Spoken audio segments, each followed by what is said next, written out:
Nice day, halo anak-anak, apa kabar hari ini? Pada video pembelajaran kali ini, kita akan melanjutkan materi kita minggu lalu, yaitu tentang bilangan pecahan.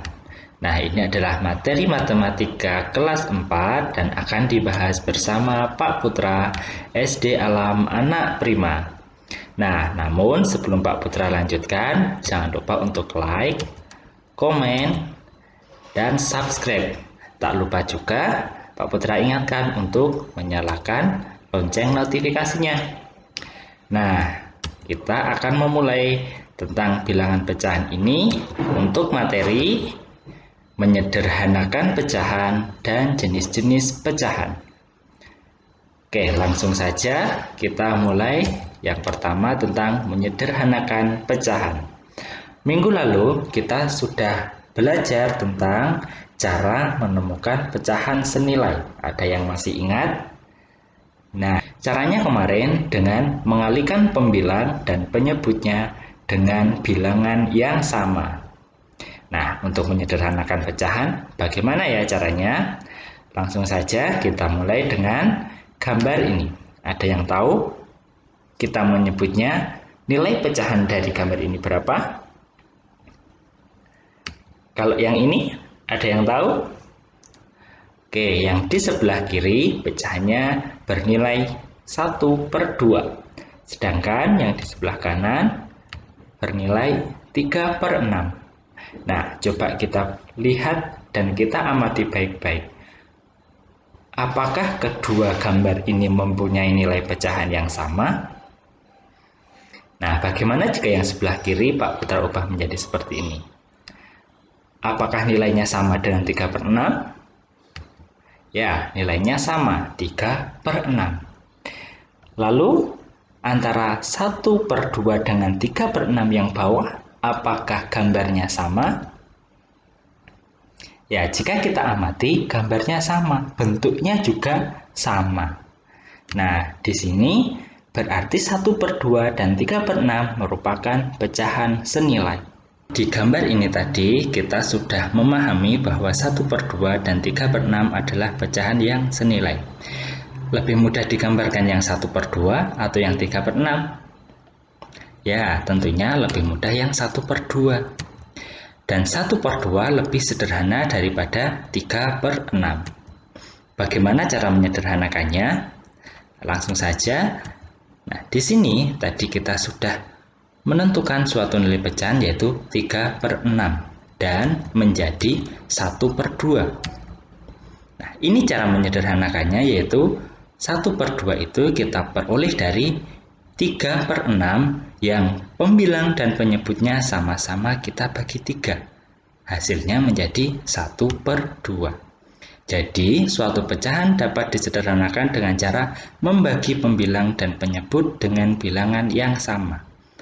Nah, sehingga ini berkebalikan dengan yang kemarin. Kalau kita mau mencari pecahan yang senilai, kita kalikan dengan bilangan yang sama, pembilang dan penyebutnya.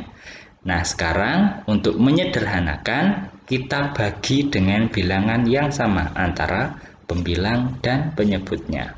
Oke, sampai di sini masih mudah ya materinya tentang menyederhanakan pecahan. Untuk berikutnya, kita akan berpindah materi tentang jenis-jenis pecahan. Nah, ada apa saja jenis-jenis pecahan itu? Coba sebelum kita mulai ke jenis-jenis pecahan, ada yang masih ingat ini pecahan bernilai berapa? Oke, yang diarsir bernilai 3/4. Nah, di sini kita menyebutnya sebagai pecahan biasa. Ini adalah jenis pecahan yang pertama. Pecahan biasa merupakan pecahan dengan pembilang dan penyebut berupa bilangan asli. Jadi, 3 dan 4 itu adalah bilangan asli. Dan pecahan biasa ini dibedakan menjadi 2. Yang pertama ada pecahan murni. Contohnya ada 1/5, 3/7, dan 8/10. Nah, yang kedua itu ada pecahan tidak murni. Contohnya 6/2, 3/1, dan 7/6. Selain ini masih banyak lagi contoh yang lainnya. coba kita amati lebih teliti lagi. Apa bedanya antara pecahan murni dan pecahan tidak murni? Nah, yang pecahan murni itu pembilangnya lebih kecil daripada penyebutnya. Sedangkan yang tidak murni itu kebalikannya, pembilangnya lebih besar daripada penyebut.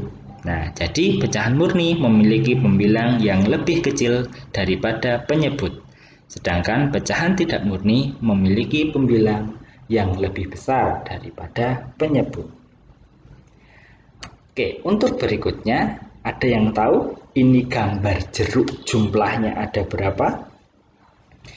Ya, di sini ada 2 jeruk dan setengah butir jeruk. Nah, kalau kita gabungkan menjadi 2,5 jeruk. Ini adalah jenis pecahan yang kedua. Kita menyebut sebagai pecahan campuran. Pecahan campuran terdiri dari 2 bagian, yaitu bilangan asli dan pecahan biasa. Coba kita amati, ada 2, 1/2. Bilangan aslinya adalah yang berwarna biru. Sedangkan yang berwarna hijau ini adalah pecahan biasa. Nah, di sini contoh lainnya ada 31/4, 53/5, dan lain sebagainya. Kemudian ada yang pernah melihat tulisan seperti ini ada di mana? Ya, coba nanti pada saat snack time dilihat snack anak masing-masing yang mempunyai kemasan. Dilihat di bagian belakang pasti ada informasi nilai gizi. Kalau kita amati yang di sebelah sini ada angka, di situ ada titiknya. Biasanya kita juga melihatnya dalam koma. Nah, ini adalah salah satu jenis pecahan juga. Nah, tetapi disebut sebagai pecahan apa ya yang seperti ini? Disebut pecahan desimal, yaitu pecahan yang penyebutnya berupa bilangan kelipatan 10. Seperti ada 10, 100, 1000, dan seterusnya. Nah, dalam hal ini pecahan desimal itu memuat tanda koma, seperti yang kita lihat di gambar yang tadi. Nah, contohnya ada 0,6, ada 0,45. 0,6 itu artinya 6/10, sedangkan 0,45 itu artinya 45/100. Nah, seperti yang kita sampaikan tadi bahwa menyebutnya itu kelipatannya 10. Nah, di sini dapat kita simpulkan, jika penyebutnya 10, berarti bilangan di belakang koma itu ada 1 bilangan. Sedangkan kalau 100 itu berarti di belakang koma ada 2 bilangan dan seterusnya. Nah, kemudian ada suatu gambar. Ada yang tahu ini biasanya terdapat di mana? Nah, biasanya kita lihatnya ada di toko, ada di mall, ada di swalayan. Di situ ada angka, ada tulisan 50 dan tanda tertentu. Nah, ada yang tahu itu tanda apa? Nah, itu adalah persen. Persen merupakan pecahan dengan penyebut 100. Simbolnya seperti itu yang sudah anak-anak lihat. Ini adalah jenis pecahan juga, namanya pecahan dalam bentuk persen. Contohnya adalah seperti ini. Dibaca dengan 25%. Artinya 25/100, karena persen itu per 100. Berarti kalau yang ada di gambar ini, yaitu dibaca 50%. Artinya ada yang tahu? Ya, betul. 50/100. Nah, masih mudah ya materi kita hari ini tentang menyederhanakan pecahan dan jenis-jenis pecahan. Jadi, untuk jenis-jenis pecahan ada 4. Ada pecahan biasa, pecahan campuran, pecahan desimal, dan pecahan persen. Nah, sampai di sini dulu materi kita pada video kali ini. Terima kasih anak-anak. Selanjutnya, kita akan mengadakan meeting kelas untuk mereview dan membahas materi kita pada video pembelajaran kali ini. Sampai jumpa anak-anak. Terima kasih.